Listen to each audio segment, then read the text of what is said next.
جو لوگ اسٹیٹ کو مانتے ہیں، پاکستان کو مانتے ہیں، ان کو ہم اپنے سر پہ بٹھائیں گے.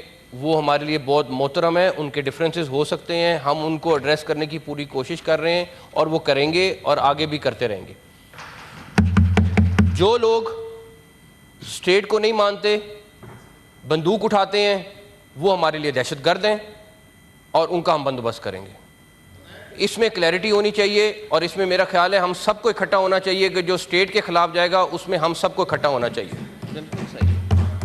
یہ جو واقعہ 26 کی رات کا ہوا ہے یہ نارمل واقعہ نہیں ہے، اس کے پیچھے پوری پلاننگ ہوئی ہے اور صرف ایک باڈی نے نہیں کیا، ایک دو نے مل کے کیا ہے، دہشت گرد تنظیموں نے مل کے کیا. اس میں کوئی شک نہیں، خواجہ آصف صاحب بھی پہلے کہہ چکے ہیں کہ ہمیں بالکل کلیئر لنکس پتہ ہیں کہ اس کے پیچھے کون ہے. ہمیں یہاں تک پتہ ہے کہ یہ ایس سی او کانفرنس کو خراب کرنے کے لیے بھی ایک پلاننگ کی ہے انہوں نے.